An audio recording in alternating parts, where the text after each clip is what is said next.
La légende commence par ici.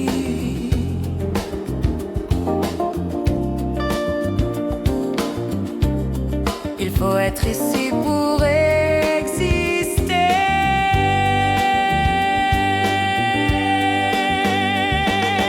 Toute la cité en parler. Force à vous, forcez, tu vas aimer.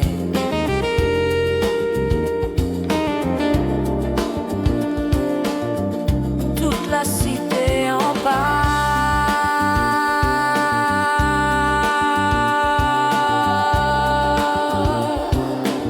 C'est comme ça.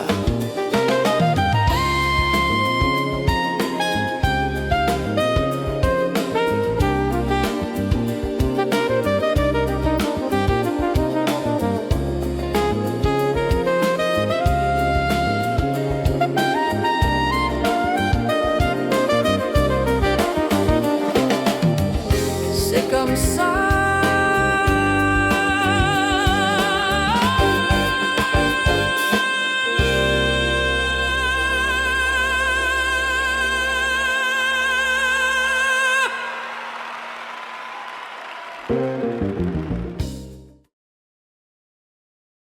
Coucou Franck, j'espère que tu vas bien. Bonne émission à toi.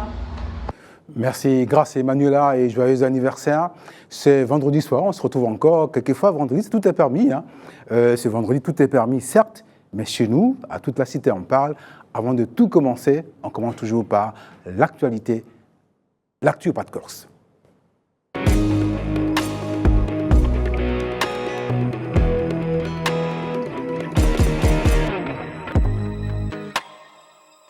L'actu ce soir, ce sera avec Noël Boli. Comme d'habitude d'ailleurs. Salut No. Salut Franck. C'est vendredi. C'est vendredi. Donc, C'est vendredi et Christian est là. Salut Christian. Oui, bonsoir Franck. Bonsoir Noël. bonjour Christian. Et je vous dis que ce soir encore, l'actualité se conjugue avec la lettre M. L'actu se décline sur la lettre M. M comme Mali, Mopti. Depuis un mois, les Gadi sont la cause du manque d'électricité dans ce pays. Et puis M également comme Manadi Kwame, c'est le nouveau maire de New York. Il a 34 ans, il est socialiste, il est musulman. Et à son élection, il a dit à Donald Trump, je sais que tu m'écoutes, j'ai 3 mois à te dire, augmente le son. Parce que Trump a mis 24 milliards de francs CFA en jeu pour qu'il ne soit pas élu. Dernier M de cette soirée, c'est M comme la Méditerranée, traversée meurtrière. Plus de 30 000 Africains sont restés dans le ventre de la mer depuis bientôt 10 ans. Ça n'en parlera. Ce sera d'ailleurs l'heure de la cité qui va décrypter ce nouveau phénomène, ce nouveau drame que vit l'Afrique. On revient sur nous. On commence par Christian. Au Mali, Mopti, 560 000 habitants, l'une des grandes villes du pays, est dans le noir depuis bientôt un mois, sinon plus. Oui, l'une des plus grandes villes du Mali est dans le noir. Mopti est située au centre du Mali. C'est une ville commerciale, mais elle vit vraiment une crise sans précédent, une crise énergétique qui est élargie à tout le Mali et particulièrement dans cette contrée du Mali. Alors Mopti, donc, qui est appelée la Venise du Mali, vit une crise énergétique, une crise d'électricité. Alors le problème, il est simple. Les djihadistes qui sont liés à Al-Qaïda, précisément ceux du Génim, attaquent les convois d'approvisionnement du carburant qui servent à alimenter les centrales thermiques qui, elles, permettent de produire l'électricité au Mali. Et il faut dire que le Mali, de façon générale, dépend des centrales thermiques et les centrales thermiques ont besoin du carburant importé. Alors, lorsqu'il y a ces attaques-là, lorsqu'il y a ce blocus également sur Mopti par les djihadistes du groupe Al-Qaïda, du Génim, alors c'est tout le système de fourniture d'électricité qui est mis à mal et cela crée vraiment beaucoup de dommages à la population qui demande des comptes, qui est très en colère, qui demande des comptes aux autorités de la transition. Et aujourd'hui, on constate que même les services de base ne sont pas alimentés, c'est-à-dire les hôpitaux et même les morgues ne sont pas alimentés. Et il y a tout un désordre au niveau de Mopti. L'activité économique est au ralenti et puis tout simplement, on ne sait pas... Sans électricité, tout au ralenti. Tout est au ralenti, bien évidemment. On va souhaiter que, comme on dit à Abidjan, que le courant revienne Oui. à Mopti. Tout à fait, oui. Sans électricité, c'est quand même terrible de vivre, non? Bah, disons que de nos jours, sans électricité, c'est toujours compliqué, mais j'espère qu'ils vont trouver une solution pour parer à ce problème. Le deuxième M de ce soir, c'est bien la Méditerranée. Et ce sera tout à l'heure. Dans le ventre de la mer, 10 000 Africains sont restés depuis 2014 jusqu'à ce jour. Le dernier drame remonte à seulement il y a 10 jours, le 25 octobre dernier. Et là, il y a même des Ivoiriens qui sont partis avec la mer. On en parlera ce soir, ce sera le grand titre de l'œil de la cité de ce soir. N'empêche quand même qu'aux États-Unis, ce qu'on appelle le shutdown. Oula, D'abord, le shutdown. Alors le shutdown, Qu'est-ce que c'est? c'est un blocage budgétaire. C'est un blocage budgétaire parce qu'il faut savoir que les démocrates et les républicains n'arrivent pas à se mettre, à s'entendre pour justement avoir ce budget, en place, oui. le budget de cette année. Donc du coup, il y a un shutdown qui fait qu'il y a un certain nombre de fonctionnaires américains, enfin pas vraiment des fonctionnaires, mais des personnes, des contrôleurs aériens et les agents de sécurité des transports sont au chômage technique. Ils n'arrivent plus à percevoir leur salaire. C'est quand même assez étrange pour un pays comme les États-Unis, mais voilà où on en est lorsqu'on n'arrive pas à s'entendre pour mettre en place un budget. Donc, Parce que les politiciens d'un même pays n'arrivent pas à s'entendre. Ils n'arrivent pas à pour s'entendre. l'essentiel du pays, quand même. Pour l'essentiel Le du budget pays. Donc, du coup, ce vendredi, il y aura le gouvernement va se prononcer pour la baisse des vols aériens, et même internationaux, parce que forcément, il n'y a pas de fonctionnaires, enfin, il n'y a pas de contrôleurs aériens. Ça fait qu'il y a une pression quand même sur tout ce qui se passe au ciel. Dans les États-Unis, dans une quarantaine, parce qu'il faut savoir que c'est dans une quarantaine d'aéroports américains, ce qui est quand même énorme. C'est énorme. Des milliers de vols seront ainsi suspendus. Tout à fait, à hauteur de 10%, c'est quand même C'est beaucoup. peut-être pas le moment d'aller aux États-Unis. Hein. Bah, c'est peut-être pas le moment. On Bon, sait pas. c'est vrai que ce sera juste après le 11, parce que vous savez, le 11 novembre aux États-Unis, c'est férié. Donc, juste après le 11 novembre, il y aura 10% de vols en moins. Alors, toujours aux États-Unis, à New York, il y a un nouveau maire. Il est jeune, il a 34 ans, il est social-démocrate, il est musulman. Et Donald Trump ne voulait pas de ce maire-là. Il a mis en place, il a mis en compte 24 milliards de francs CFA pour que ce jeune maire soit battu. Ce jeune maire s'appelle Manadi, avec un autre nom, mais il a un nom spécifique pour l'Afrique, il s'appelle Kwame. Son père, qui était un fanatique du panafricanisme, du Ghanais comme Nkrumah, il a donné ce nom en référence, en symbole, en hommage. Ce garçon a pris le pouvoir, entre guillemets, depuis 2 jours à New York. Et quand il a été élu, il a dit « Donald Trump, je sais que tu m'écoutes. J'ai 3 mois à te dire, augmente le son. » Ce sera des détails avec notre correspondant, Laurent Debailly. Laurent, on t'écoute. Hein. Le jeune maire de New York, Zoran Kwame Mamdani, de 34 ans, musulman, défie l'Amérique de Trump. Aux États-Unis, le pays de Trump, un vent de renouveau souffle sur la politique locale. Zoran Kwame Mamdani, jeune maire, démocrate et musulman, vient d'être élu, symbolisant une Amérique plus diverse et ouverte que jamais. Zoran Kwame Mamdani voit le jour en 1991 à Kampala, en Ouganda. Son père, intellectuel de renom et fervent admirateur du panafricaniste Kwame Nkrumah, lui transmet ce prénom en hommage à ses convictions. Sa mère, réalisatrice indienne, incarne une autre facette de cette richesse culturelle. La candidature et campagne de Zoran Mamdani a cristallisé les divisions et provoqué des remous dans tous les courants politiques. Face à cela, Donald Trump aurait appelé les électeurs juifs à ne pas soutenir ce candidat, ravivant ainsi les tensions religieuses et identitaires.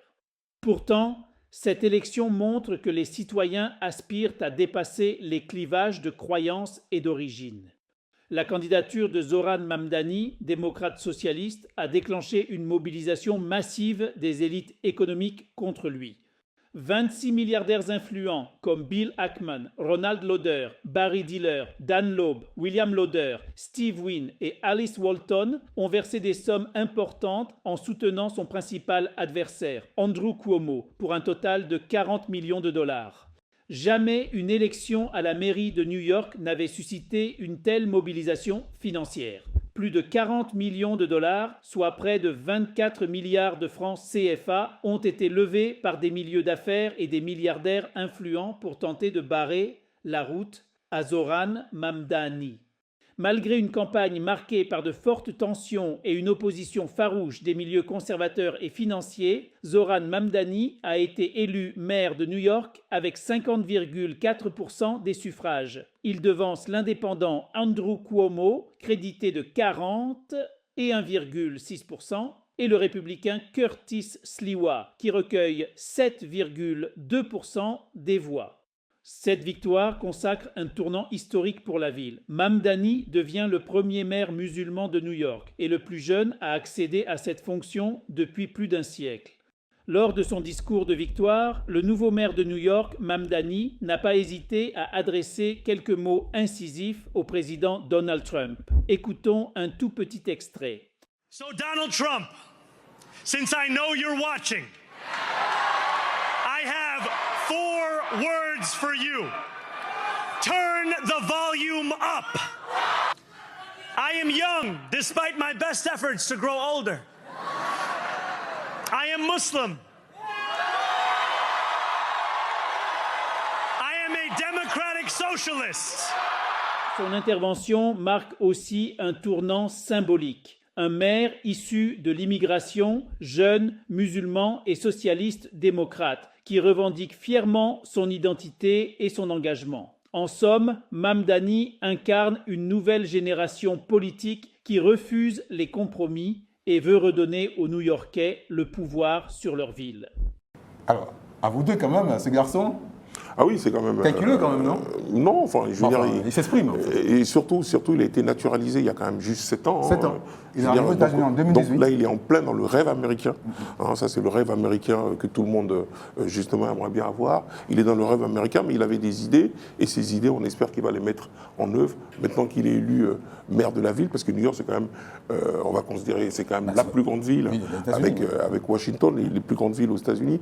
Donc être maire de New York, franchement, ça vous rapproche un petit peu au poste de président de la République. Enfin, on n'en est pas là pour l'instant, mais en tout cas, c'est une très bonne chose. C'est un garçon qui déjà inspire des politiciens français de gauche. Parce qu'il faut dire que l'ancien maire était des démocrates aussi. Bien sûr. Et le garçon, on va dire, l'a battu aux primaires. Et il s'est représenté contre lui, parce qu'il n'acceptait pas sa défaite. Tout à fait. Et Donald Trump, qui est républicain, n'a pas voulu que le petit passe, donc il a financé aussi l'ancien maire démocrate. Parce que vous savez, il y a quand même la grosse problématique, c'est toujours ça, entre les chrétiens et les musulmans. Les États-Unis sortent quand même des douleurs avec ce qui s'est passé le 11 septembre. On ne va pas revenir dessus. Ça ne veut pas dire que tous les musulmans sont des terroristes, mais lui part de l'idée que les musulmans ne doivent pas être des personnes importantes aux États-Unis, ce qui est faux, parce qu'il y a une vraie communauté musulmane aux États-Unis, surtout à New York. Et je pense que ça a dû faire basculer, à un moment ou à un autre, l'électorat. Et cette élection est un peu comme une gifle à l'Amérique trumpienne, à l'Amérique républicaine de Donald Trump. Nous, surtout, alors, on se retrouve sur le furtif. Oui, le furtif. Surtout sur le furtif. Furtif. Oui, c'est ça. Oui. À tout à l'heure. À tout à l'heure.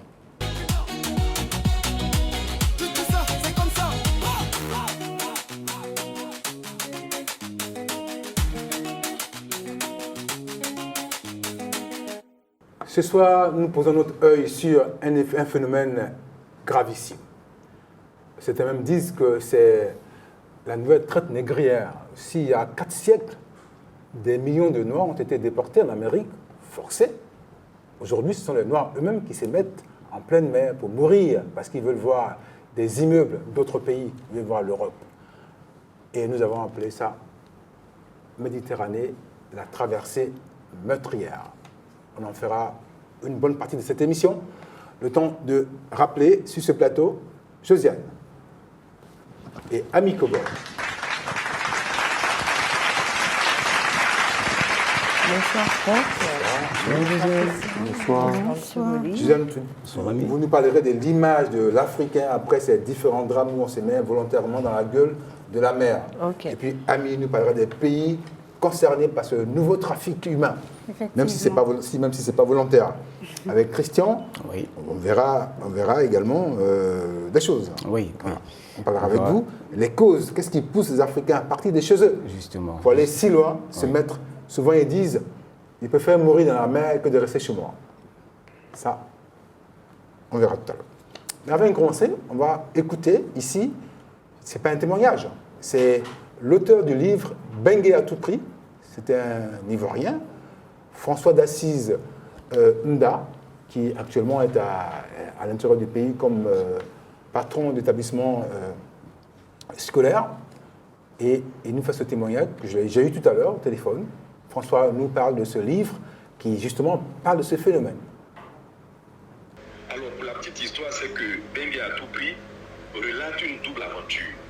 Celle de deux jeunes hommes, dont un qui, face à un sentiment d'injustice qu'il subit, je dis bien un sentiment d'injustice parce que quelquefois cela reste à prouver, mais face au sentiment d'injustice qu'il subit dans son pays, décide d'aller à Bengué, l'Eldorado imaginaire dont il n'a jamais cessé de rêver. Et puis le deuxième, quant à lui, décide de rester pour se battre et réussir à force de résilience et de courage. Et puis des années plus tard, les deux jeunes gens se retrouvent pour faire le point de leur vie respective. Et le moins que l'on puisse dire, c'est que, contrairement aux idées reçues, Bengué n'est qu'une chimère. Voilà, de la bouille de l'aventurier lui-même, on apprend des choses terribles et choquantes sur le voyage lui-même. Un voyage où la mort rôde comme un rapace. Alors donc, selon les chiffres officiels, en 10 ans, de 2014 à 2025, il y a eu 30 000 Africains qui sont morts dans la mer. Exactement. Parce que avant d'écrire ce livre, j'ai fait quelques petites recherches pour voir les tenants et les aboutissants de cette thématique.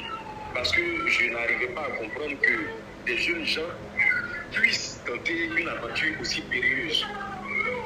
Alors, je fais des recherches et les chiffres sont époustouflants. Je me suis dit, mais quel est le véritable problème de ces jeunes gens? Pourquoi défient-ils la mort de cette façon? Voilà la question majeure que l'on se pose aujourd'hui, de savoir qu'est-ce qui se passe. Est-ce que ces jeunes gens sont si désespérés qu'ils sont prêts à risquer leur vie pour une aventure qui n'en vaut pratiquement pas la peine? Quand j'entends dire je préfère mourir dans le ventre de l'Atlantique, ça veut dire que bien souvent, ils sont conscients des risques qu'ils encourent. Mais ils préfèrent tenter l'aventure parce qu'on leur aurait dit que là-bas, il y a de l'espoir. Voilà, le mot est lâché, le mot espoir. Tout ça pour un espoir hypothétique. Alors, le dernier drame remonte à peine 10 jours. Le 25 octobre dernier, il y a là 2 jeunes Ivoiriens qui y sont restés du village de Abadjan, enfin autour d'Abidjan, quoi. Ouais. Alors, ce serait peut-être l'occasion de lancer ce message fort à tous ces Ivoiriens, ces jeunes gens qui croient encore à cet espoir, même si c'est une chimère, mais ils y croient toujours. Ils y croient toujours.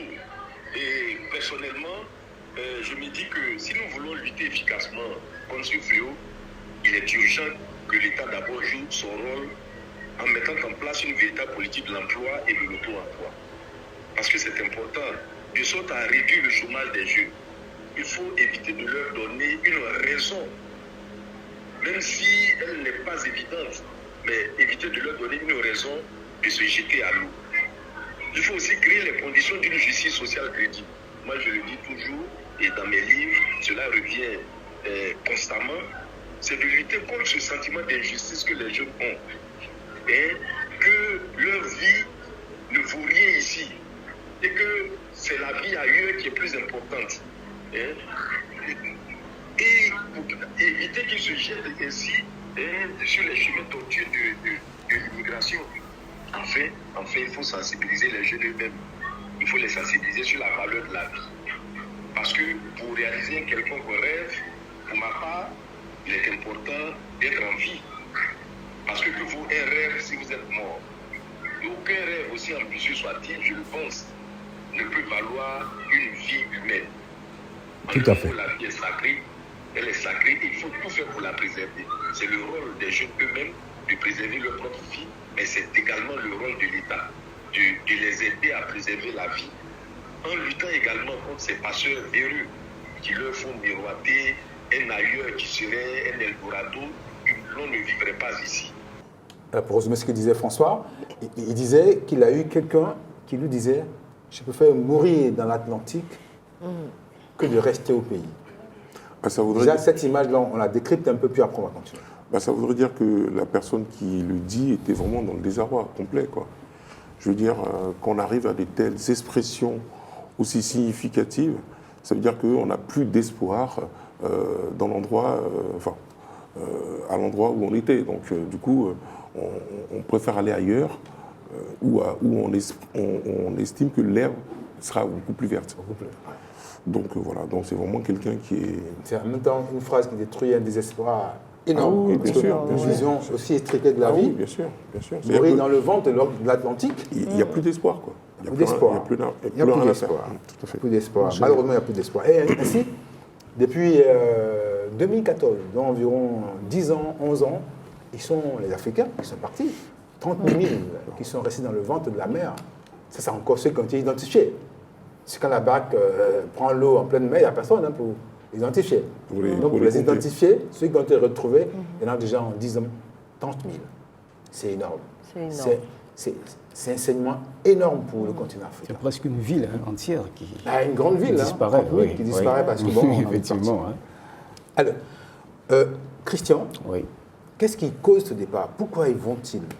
L'autre, François d'Assise l'a dit, Il a dit oui. mais qu'est-ce qui cause? Qu'est-ce qui pousse les jeunes à partir? Justement, alors il faut quand même reconnaître qu'il y a des causes qui sont peut-être mal comprises, mais qui sont assez justificatrices de ces départs. On peut les regrouper en 5 grands groupes, hein, les causes économiques, ce qui paraît quand même normal, les causes politiques liées à l'instabilité de certains pays. On a Dans quand beaucoup de même, pays d'Afrique. Dans beaucoup de pays d'Afrique actuellement On qui ne sont pas dire quasi, hein.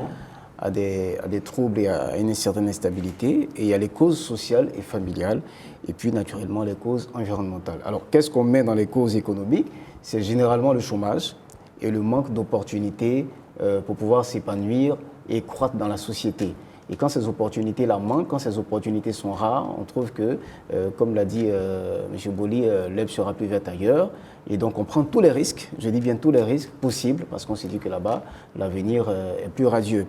Les causes politiques ne dépendent pas véritablement de la situation sociale dans un pays, mais les causes politiques s'imposent. Parce qu'imaginez quand il y a la guerre, quand il y a des rébellions, quand il y a vraiment des affrontements à non point finir, il y a des crises à répétition, notamment lorsqu'il y a des élections, on est quand même obligé, à son corps défendant, de partir. Et cela est une des grandes causes de départ. Et les causes sociales et familiales, hein, c'est que si on a un parent à l'étranger, il est souvent recommandé de pouvoir rejoindre ce parent-là, que ce soit en Occident ou aux États-Unis, et ça pousse aussi certaines personnes à partir. Donc on peut regrouper véritablement les causes en ces grands points-là pour dire que si on prend ne serait-ce que le continent africain, carrément, toutes ces cases-là sont cochées. Toutes ces cases sont cochées parce qu'économiquement, l'Afrique, bien qu'ayant des potentialités, n'arrive pas encore à satisfaire sa population comme il se doit. Politiquement, il y a l'instabilité. C'est vrai, de temps en temps, on a une certaine stabilité, mais on revient toujours dans la même situation 5 ans, 10 ans après. Et il y a toujours des déplacés, il y a toujours des drames, comme on voit ce qui se passe actuellement au Soudan, des crises humanitaires à non point finir qui sont causées par des problèmes d'instabilité politique.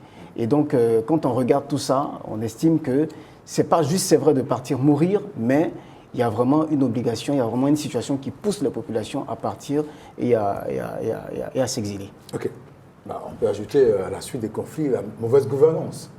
Parce que même quand il n'y a pas de conflit, la gouvernance sont aussi des choses... Oui, oui. Enfin, la mauvaise gouvernance, c'est ce qui crée les conflits. Hein. Oui, mais avant d'arriver au conflit, il y a quand même... Il y a des pays qui ne sont pas en guerre, mais dont la gouvernance pose problème. Justement. Si je suis dans un pays où la gouvernance m'exclut, par exemple, d'un tel secteur ou un autre, il n'y a pas la guerre, mais je m'en vais, c'est ça. Oui, justement. Ah oui, non, mais bien sûr. Un problème d'expression aussi, de liberté d'expression. Quand la liberté d'expression elle est bâillonnée, tout le monde n'a pas droit à la parole. On emprisonne ou alors on interdit à tout un chacun d'avoir des opinions. Ben, on a envie de partir. Dans le livre Bengue à tout prix de François d'Assise Mda, il met en parallèle 2 jeunes gens, un qui part, un qui reste. Et celui qui part, il revient, mais désabusé complètement. Quoi, parce que c'est son rêve qui se Son rêve s'effondre, s'est dissous dans... il est arrivé, il a traversé la mer, certes, mais là-bas, ce n'est pas réalisé comme il le souhaitait.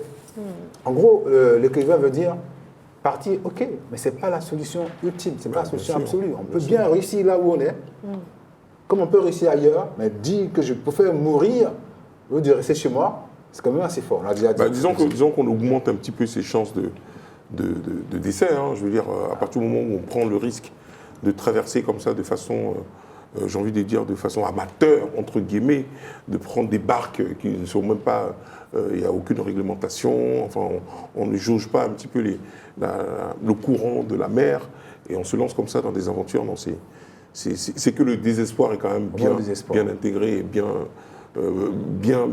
significatif dans l'esprit de ces gens-là, malheureusement. Mais, encore une fois, ce n'est pas la solution de partir. C'est pas la solution de partir. Ce que je voulais ajouter, bon, le temps que peut-être Ami nous dise, ces gens qui partent, ils partent d'où généralement? C'est bien ça, hein? Oui, c'est ça, bien. On dit beaucoup de pays d'Afrique, mais il y a quand même des pays plus que d'autres. Et Franck, les bilans disponibles ne vantent-ils pas toujours les nationalités? Mais toutefois, sachez que ce fléau est mondial. Déjà, en Asie, nous sommes à 2788 décès liés à ce départ vers comme la Méditerranée et autres. Voilà.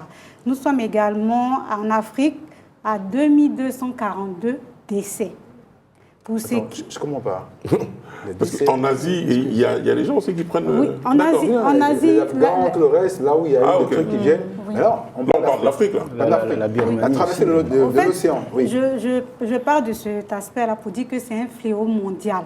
Ça ne Certes. concerne pas seulement l'Afrique. Mais nous, on parle d'Afrique. Voilà. Maintenant, nous allons nous focaliser sur l'Afrique. Pour ce qui est Et de les pays l'Afrique... qui fournissent, entre guillemets, ces candidats à la mort. Les pays qui fournissent, comme je l'ai dit tout à l'heure, les bilans disponibles ne vantent-ils pas les nationalités. Toutefois, sachez que l'Afrique de l'Ouest et l'Afrique centrale sont les points de départ. Les principaux points de départ. Les principaux Je sais qu'il y a points de il y a départ. l'Afrique de l'Est aussi, le Kenya, tout ça qui fournissent la Somalie. Effectivement, mais l'Afrique de l'Ouest et l'Afrique centrale sont les plus concernés par ce fléau. D'accord. Et précisément, pour ce qui est de la Côte d'Ivoire, la Guinée, le Sénégal, le Cameroun, ce sont les pays les plus concernés par ce fléau en Afrique de l'Ouest et en Afrique centrale. Il n'y a pas de Mali, il n'y a pas de Niger. Le Mali et le Niger également, Bien sûr. ils en font partie. C'est pour dire que toute l'Afrique de l'Ouest, on peut dire, et une bonne partie de l'Afrique centrale sont concernés par ce fléau. C'est un fléau mondial. En fait, on n'arrive pas à les recenser, c'est ça. Hein. C'est-à-dire que... Parce qu'en fait... Il est difficile de les recenser parce que... Ceux qui restent là-bas, c'est même pas comment les... Ah oui, parce que... Et les pays ne communiquent pas. Soit par envie de dire que j'ai pas... Et lorsqu'il y a les décès, on n'arrive pas à savoir telle personne fait partie de quel pays, parce qu'ils n'ont pas de pièces en leur possession pour pouvoir déterminer. Il y a certaines personnes qui passent par d'autres pays, bien étant, ces personnes ne font pas partie de ces pays-là, mais elles passent à partir de ces pays-là pour pouvoir aller... Il y a une migration terrestre. Effectivement. On traverse le Mali, le Niger, le désert, pour arriver soit au Maroc, soit en Tunisie et tout le reste. C'est le cas au Sénégal. C'est pour ça que le Sénégal, on a déchiffré plus de 1000 morts, c'est-à-dire 1212 morts. Sur les 10 ans, par exemple, si on prend... Pour l'année dernière. Seulement l'année dernière, en 2024. Au Sénégal. Malgré toute la campagne qui est autour de ça, il y a encore des candidats à la mort. Il y a des personnes qui continuent. Même le mois dernier, il y a eu des morts. Le dernier drame, c'était le 25 octobre dernier. Ouais, effectivement. Là où on a vu 2 Ivoiriens, effectivement, jeunes Ivoiriens, avec un bébé. Ils ont tendance à dire Barça ou Barça, c'est-à-dire partir ou périr. C'est au Sénégal. Peu importe, au Sénégal. Barça ou Barça. Ils doivent aller à Barcelone. Ça, c'est leur objectif. L'idée, c'est d'atterrir à Barcelone. À Barcelone, que je parte par la mer, que ce soit par voie terrestre, parce qu'ils ont ils procèdent soit, ils commencent par la voie terrestre et arriver au Maroc ou bien en Libye, ils partent maintenant par la Méditerranée ou bien par l'Atlantique. Mais Franck, pardon, il y a un truc que je voudrais souligner quand même. Parce que derrière ça, il y avait une mafia terrible, quoi. Oui, il y a les passeurs. C'est ça qu'il faut démontrer, peut-être, d'abord, pour nuire un petit peu au phénomène. C'est la mafia, c'est toutes les personnes qui s'enrichissent derrière ça, là, qu'il faut quand même démanteler pour éradiquer ce Il y a phénomène-là. ça, quoi. mais je pense que c'est d'abord la volonté. Parce que le passeur, s'il n'a pas de client, il ne fera rien. Oui, mais à volonté, oui, bien sûr, on peut. Mais s'il n'y a on peut pas le de dire. passeur aussi, il n'y aura personne pour partir. Non, mais je veux dire, il faut toute la structure quand même, parce effectivement. qu'il part de son pays, enfin, il part pas de son pays directement pour aller prendre Ceux qui partent de la Côte la d'Ivoire. barque. Ils vont, en général, c'est en Libye ou En Libye, dans les pays. Maroc, Donc il y a un Tunisie. cheminement quand même. Il y a un cheminement. Et il faut dire que c'est coûteux. Hein. Au Sénégal, par exemple, ils vont jusqu'au-delà. Certains pays déboursent 1 million pour pouvoir partir. même. Oui. Alors qu'on n'est même pas sûr d'arriver. Pas sûr. Oh là là. Tu payes 1 million pour aller te tuer. Alors, ce soir, on va voir le témoignage d'une rescapée. Une jeune Ivoirienne qui est partie d'ici, qui est passée par le Maroc, qui est arrivée en Espagne. Elle a une histoire poignante, mais édifiante. Elle a témoigné et à la fin, elle n'a pas voulu que le témoignage passe. On la respecte, on ne passera pas le témoignage. Sinon, effectivement, c'est un trajet de la mort. Même les pays traversés sont des vrais risques. Quoi. Dans le désert, etc. Il y a quelques films là-dessus. Et Josiane, tout cela, forcément, territ l'image de l'homme noir. Effectivement. Donc, on peut dire, en définitive, que l'image des ressortissants subsahariens en Afrique du Nord, voilà, puisqu'on parle d'abord de l'Afrique, voilà, est quand même influencée par des aspects que Christian vient d'énumérer, politique, économique, social et historique. Alors donc, généralement, on les retrouve dans ces pays de l'Afrique du Nord à la recherche du mieux-être, en train de vouloir avoir une vie sociale assez épanouie. Donc, ils y vont à la recherche du travail, mais malheureusement pour eux, on les retrouve beaucoup plus dans des secteurs informels ou à exécuter des tâches domestiques. Voilà, donc à ce niveau, au niveau de l'économie et du travail, on peut dire que ce n'est pas une image très réluisante, parce qu'il y a quand même du travail dans nos pays d'origine, hein, Côte d'Ivoire, Ghana, ainsi de suite. Selon ce qu'on sait, selon ce qu'on sait. Voilà. Ils sont dans des camps, dans ces pays, avant de partir, ils deviennent un peu comme des animaux, quoi. Ouais. Parce que bon, on ne les considère pas, on les prend comme du bétail. Et les Noirs en Afrique du Nord, l'image est fortement écornée, quoi. Écorchée. Alors c'est aussi une zone de transit et de migration assez forte. Ils y vont parce que pour certains, ils doivent atteindre, on va dire, l'Europe. Donc, en étant dans ces pays de l'Afrique du Nord, c'est-à-dire Maroc ou, on va dire, Tunisie, c'est facile pour eux. Maroc, Tunisie, voilà, Libye. c'est facile pour eux de pouvoir accéder à l'Europe par des moyens qu'on vient de citer assez dramatiques et on va dire qui les poussent près de la mort. Hein, parce qu'il y a beaucoup de risques aussi à ce niveau et qui incluent aussi, on va dire, des questions de droits de l'homme parce que ce sont des sujets. Voilà. Ce sont des si vous sujets. offrez un holocauste, on vous traite comme tel. Hein. Oui, c'est évident. Voilà, voilà, on retrouve aussi. On peut dire qu'aussi, il y a atteinte à l'intégration sociale. Parce que quand on parle de discrimination raciale aussi dans ces pays-là, ils n'arrivent pas à s'intégrer. Hein. Donc, ils sont fragilisés et puis, bon, c'est toutes ces questions-là qui ressortent. En fait. Ils ne sont pas les bienvenus. Et ils n'ont pas de maison, ils sont un peu comme des... Le mot est fort, même des chiens errants dans la rue. Et forcément, le mot est très fort. C'est vrai, il est temps que les Noirs comprennent qu'il y a une fois d'image, des races qui est en jeu. Et c'est des sujets qui reviennent, dont on n'a pas encore la solution jusqu'à aujourd'hui. Et bon, alors, honte à nous de le remettre sur le plateau. On peut quelques solutions à la suite de l'écrivain qui, lui, parlait du bras d'action des différents gouvernants. Parce que pour partir, il faut manquer quelque chose. Il faut manquer de quelque chose. Peut-être que si on met en place des structures pour aider à retenir, ça peut donner des solutions. Oui, moi je suis absolument d'accord. Parce que moi, le témoignage aussi que j'ai eu dans certains cas, c'est qu'il y avait certaines personnes qui n'étaient pas vraiment pauvres, qui n'étaient pas dans une situation précaire, mais qui rêvaient d'aller en Europe, d'aller faire fortune. À la mer. Voilà. Et donc, pourquoi ne pas prendre un billet d'avion sur la fin des aisés pour partir? Ah ouais, mais de façon clandestine, c'était parce que de façon normale, c'était un peu difficile de pouvoir remplir certaines conditions. Les visas et donc autres, voilà, donc de façon clandestine, c'était la meilleure façon. Et moi, je trouve que tout cet argent que certaines personnes investissent, on peut l'utiliser pour créer des petites entreprises, des PME, on peut se mettre ensemble.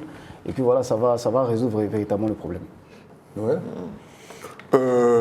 Oui, enfin, moi je me pose toujours la question, pourquoi on est toujours obligé de partir, quoi. C'est vrai que partout c'est compliqué, hein. Je veux dire, même dans ces pays soi-disant qui ont beaucoup plus de possibilités, hein, pas forcément les moyens, mais des possibilités. Il y a aussi des gens là-bas qui sont en galère, quoi. Je veux dire, il y a aussi, quand on va en France, on s'aperçoit qu'il y a des sans-abri. Quand on va aux États-Unis, à New York par exemple, le loyer à New York est tellement cher que la plupart, qu'il y a cette scission entre le pauvre et le riche. La plupart des gens pauvres à New York, ils habitent dans les sous-sols new-yorkais. Enfin, quand je parle des sous-sols, je veux parler du métro. C'est-à-dire, on trouve des matelas ne point finir dans les métros new-yorkais. Enfin, c'est pas drôle. Donc, forcément, dans ces pays-là aussi, il y a peut-être la face cachée de l'iceberg, quoi. C'est vrai qu'il y a des personnes qui viennent de là-bas qui sont soi-disant bien portantes, mais ce n'est qu'une face, quoi. Je veux dire, ce n'est que la partie visible de l'iceberg. Mais au-delà de ça, il y a des gens qui sont aussi dans des vraies difficultés. Donc, vaut mieux rester chez soi, créer sa richesse chez soi. Justement. Et puis, au moins, là, on n'a pas cette espèce de rejet parce qu'on a une couleur qui n'appartient pas à la majorité du coin. Donc, vaut mieux rester chez soi. Alors, justement, on va prendre un peu la rue, l'opinion de la rue, grâce à Lauriane Dali, qui a fait un peu le tour de la rue d'Abidjan. On voit quelques personnes se prononcer sur le sujet. Bonjour à tous, j'espère que vous allez bien. Aujourd'hui, nous allons parler d'un sujet assez sensible qui porte sur l'immigration clandestine. Pourquoi est-ce que nos frères préfèrent aller mourir sur l'eau ou bien prendre des risques pour partir derrière l'eau? Pourquoi ne pas travailler directement ici? C'est le sujet de ce soir et on reste branché. À tout à l'heure. Pourquoi, selon vous, nos frères africains préfèrent prendre le bateau pour passer derrière l'eau au lieu de travailler même directement ici? Parce qu'au fait, là-bas, on voit que là-bas est mieux plus qu'ici. Parce qu'ici, on peut dire que tu as fini tes études avec les petits diplômes que tu as. Tu ne gagnes même pas quelque chose à faire comme activité. Même, on prend exemple, notre frère, ils ont des diplômes, mais il vaut mieux gérer cabine avec. Mais là-bas, tu ramasses poubelle, tu touches un peu de quelque chose. Donc, il vaut mieux d'aller mourir sur l'eau par rapport à rester ici. Mais tu ne trouves pas que c'est beaucoup de risques, prendre la mer? Mais tu sais, non, aujourd'hui, dans la vie, là, toutes choses là, il faut prendre risque pour avoir avancé. Là-bas, là, si Dieu t'a sauvé, que tu as pu traverser, tu sais qu'il faut tu vas venir à la maison avec quelque chose au fait. Que pensez-vous de l'immigration clandestine? Sincèrement, moi je suis contre ça, parce que je n'aime pas du tout. Parce que dans la vie, il ne faut pas aller te donner à la mort. Parce que toute chose, quand tu es dans ton pays, tu peux te chercher. Tu te cherches d'abord dans ton pays, avant d'aller de l'autre côté. Parce que dans la vie, un bateau est de l'eau où tu ne vois pas la limite, tu ne vois pas où ça vient, d'où ça va. Tu ne peux pas aller te mettre entre la mort et la vie. Sincèrement, moi je suis contre. On va boucler quand même ce sujet, ça fait mal, c'est vrai. Moi j'en prenais beaucoup de peine parce que je disais d'entrée que s'il y a 4 siècles, on obligeait les Noirs à aller dans les Antilles, et aux États-Unis, au Brésil, tout le reste, aujourd'hui c'est nous-mêmes qui prenons la mer pour nous tuer. Et déjà 30 000, vous imaginez 30 000 personnes restées dans la mer. Et c'est encore un chiffre carrément en dessous de la réalité. Alors qu'on a toutes les richesses chez nous. Hein. Oui, les gens ils viennent ici pour s'enrichir, nous on peut faire mourir, il faut être... bon, c'est ce qu'on dit. Chacun a ses chances, chacun a sa réalité, chacun a ses besoins. On ne dit pas que ceux qui l'ont fait ont tort, mais quand même. On termine, chacun donne un point de vue là-dessus, puis on va terminer. Non, mais c'est vrai que c'est pas évident. Enfin, je veux dire, on n'a pas toutes les données, comme tu l'as dit, Franck, on n'a pas toutes les données pour se permettre ce jugement-là. Mais toujours est-il que c'est quand même regrettable de se donner la mort comme ça, parce qu'on estime que l'herbe est plus verte ailleurs. Vaut mieux rester chez soi, en tout cas. Moi, c'est le conseil que je peux donner. Après, c'est vrai que je ne maîtrise pas les problèmes de tout le monde. Vaut mieux rester chez soi. C'est vrai que c'est difficile quelquefois, ça je l'admets. Mais au moins on est chez soi, au moins on peut grossir ses chances de générer de la richesse et puis s'occuper normalement de sa famille. Donc pour moi, il vaut mieux rester chez soi, se battre, parce que la vie n'est pas évidente. La vie, ce n'est pas un long fleuve tranquille, partout où on va, on se bat, il faut se battre, mais au moins avec l'avantage d'être chez soi.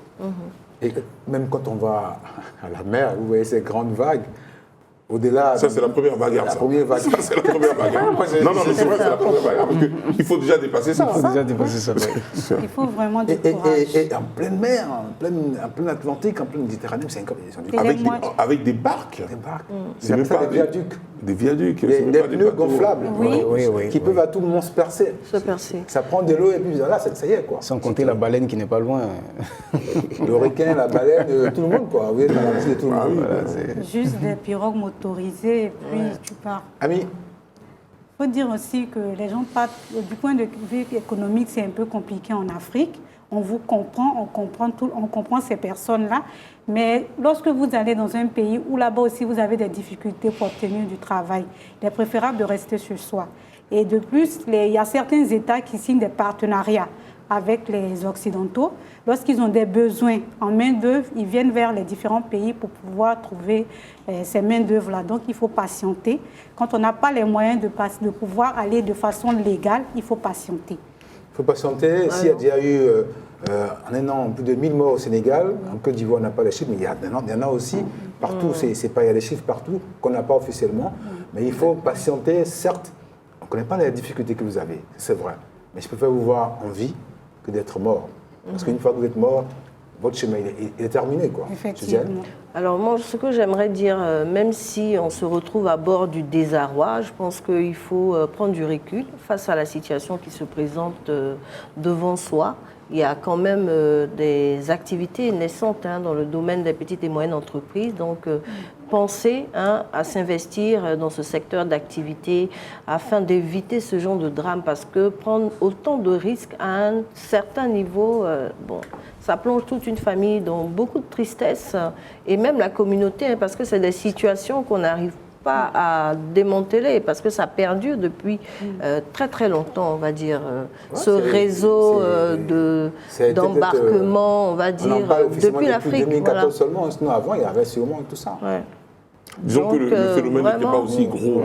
Ou bien peut-être lancer un appel aussi à nos différents États pour qu'ils redynamisent le secteur. Quand tes citoyens meurent comme ça, tu prends des décisions. L'instinct les rapatrie, mais ça c'est les rescapés. Mais ceux qui sont déjà morts, on ne peut pas les rapatrier. Il faut déjà travailler ici avant qu'ils n'épartent. Il faut donner les moyens pour qu'ils n'épartent pas. On n'est pas des États riches, des moyens. Mais faisons le minimum. Le père de famille donne ce qu'il a à ses enfants. Effectivement. Au moins ça quand même. Pas qu'il y ait cette absence totale d'aide pour les jeunes. Non, il y a des structures qui sont mises en place. Après, est-ce qu'elles sont... C'est pas dans tous les pays. Il y a des pays qui sont à la limite, c'est terrible, quoi.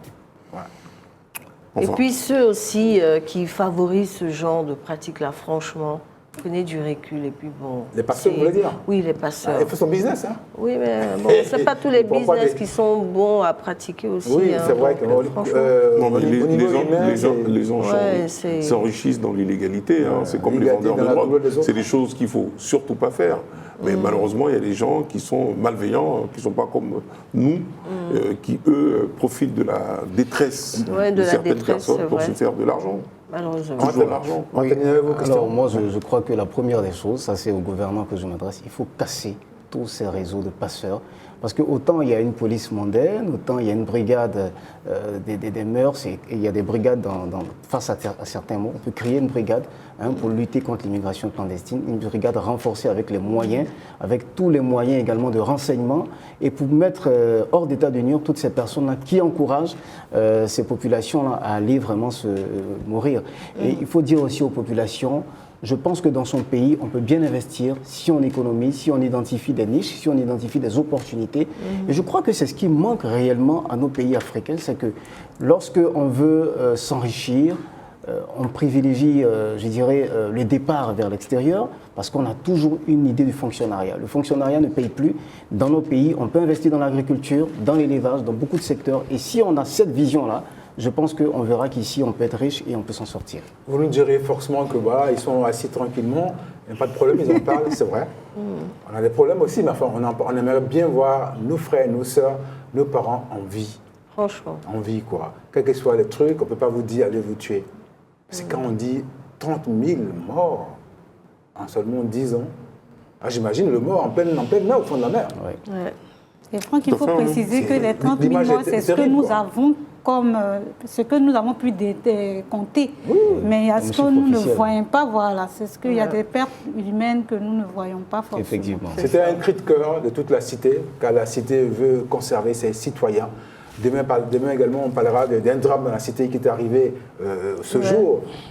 Près de nous, on en parlera. Même pour aujourd'hui, c'était ce qu'on pourrait dire sur cette traversée meurtrière, traversée chaotique, dramatique, détestable, on emploie tous les mots qu'on veut. On n'a pas envie que nous finissions, je prends tout le monde, sous les dents de la mer. Vous imaginez des gens vivants qui vont se faire bouffer par des requins. L'image est terrible. Ouais, c'est terrible. C'était le regard de toute la cité en partie, ce phénomène terrible, la traversée meurtrière. A tout de suite.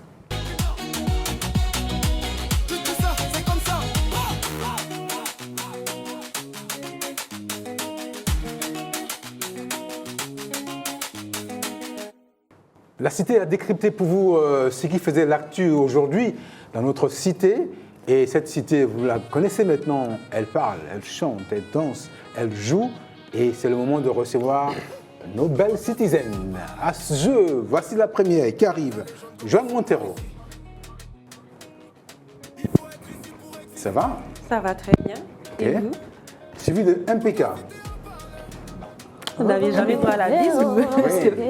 Moi, j'ai cru qu'on allait m'accueillir avec un peu de Si, musique. Je viens toujours sans MPK. Hey, Racha. Monsieur Boli, j'ai bien envie de vous embrasser, mais malheureusement. Il n'a jamais de... Ok. C'est Racha? Et le bisou à distance, ça va? Ok. La citizen se met en place. Boli, comment vous allez? Ça va, Racha? Je le dis à votre place, elles sont belles, non? Elles sont magnifiques. Elles sont magnifiques. Oh, effectivement. Bon, qu'est-ce qu'il y a? Sur les places, les citizens sont magnifiques, mais un peu capricieuses quelque part. Merci, Montero. Ça va, la citizen? Super, pour moi. MPK va impeccablement bien. Ça rime très bien. Oui, c'est ça. Alors, comme on a été tous au collège, enfin, tous, beaucoup, j'imagine, tout le monde est au collège. Moi, je ne suis pas allé au collège. Ouais, tu es allé au lycée. Il y a souvent ce phénomène. Oui. J'ai une remarque. Ouais. Nous sommes toutes en noir. Bon, il y a un brin de noir dans tout ce que nous avons. Il y a du blanc là, des violets. Oui, on est plus le noir. Bon, moi je suis en fleurie, mais il y a du noir. Quelle belle cité. Une cité colorée. Que les caméras montrent vos différents jolis visages, ce sera magnifique à la maison. Filmez-moi bien. Voilà. Regardez la caméra. Arrangez-vous, les citizens. Voilà. Ouais, il faut charmer. J'espère que vous aimez ce que vous voyez. Bon, j'ai pas besoin de trop parler, la vérité est là. On est quand même là pour travailler, n'oubliez Bien sûr, pas. let's go. Le harcèlement au collège. On parle des harcèlements pour la toute première émission de toute la cité en parle, mais là c'est entre lycéens et collégiens, non? Au collège. En collégien, il y a souvent les petits garçons qui se croient les Tarzans ou les caïds du coin, qui arrachent le petit déjeuner à tout le monde, qui prennent l'argent. Le harcèlement à l'école, au collège, ça se passe comment? Montero. D'abord, qu'est-ce que le harcèlement? On ne dit pas l'harcèlement, on dit le. Le harcèlement. J'entends plusieurs personnes dire l'harcèlement. C'est le harcèlement. Le harcèlement, c'est l'ensemble de plusieurs comportements répétés dans le but de vous intimider, vous mettre en colère, vous attrister. Donc, le harcèlement social, qu'est-ce que c'est? On vous colle une étiquette, une réputation. On vous donne une réputation, ce que vous n'êtes pas. Est-ce que vous avez des exemples? Je pense que toi et moi, on en avait déjà parlé. Moi, j'ai subi. Est-ce que tu as un exemple? Ah oui? C'est bien au collège? C'est vrai? Au lycée? Plus au primaire. Au primaire? Oui, quand j'étais en classe de CM2, je venais d'arriver, c'était dans une nouvelle école, et j'avais mon voisin qui était très méchant. Ouais, voilà, oui. J'avais mon voisin qui était très méchant, et à chaque fois, chaque matin, mon père me faisait 2 pains. C'est-à-dire que pour le petit déjeuner, j'avais 2 pains. Et lui se permettait de tout prendre. Je ne pouvais rien dire malheureusement. Et devant mon... oui. Bon, ça, par contre, c'est le harcèlement. Et devant mon maître, devant mon maître, en fait, il se jouait au gentil. Je me rappelle que j'ai même ramené ma mère à l'école. Franchement, c'est un moment très pénible de ma vie que j'ai vécu. Pourtant, excusez-moi, mais son père était pasteur, mais lui, il était très méchant. Je me rappelle qu'une fois, il m'a même piqué avec le bout d'un parapluie. Je ne sais pas pourquoi il ne m'aimait pas. Il s'appelait Benjamin. Benjamin, j'ai tout oublié. Il ne faut pas dire le nom de famille, elle est prête à tout balancer. T'inquiète pas, j'ai tout oublié. Un peu comme moi ce soir, j'ai envie de tout balancer. Moi, je pense que tu as bien raison. Mais bon, donc l'exemple qu'elle a donné, c'est le cas de l'harcèlement physique. Nous avons l'harcèlement verbal, donc les injures et de tout ce qui est de l'intimidation. On a le cyberharcèlement. Donc je pense que vous connaissez le cyberharcèlement. Au collège, hein? Au collège. Ça pose le problème dont on parlait ici. Du téléphone. Faut-il donner le téléphone ou pas aux enfants? Oui. Ils peuvent se faire harceler sur les réseaux sociaux. Donc on a 65% des élèves en Côte d'Ivoire qui vivent l'harcèlement. C'est beaucoup. C'est beaucoup, ça. 65 en Côte d'Ivoire, oui. Et c'est pas dénoncé publiquement? Je ne sais pas, qu'est-ce que vous voulez dire Si, il y a 65% d'élèves qui sont victimes du harcèlement de leurs collègues, de leurs amis. Généralement, ça se règle... Il faut des mesures vigoureuses pour arrêter ça. Hein. Oui. Après, ça se gère plutôt au collège, entre les directeurs ainsi que les éducateurs et les parents. Et le professeur, quelquefois. Et le professeur, quelquefois.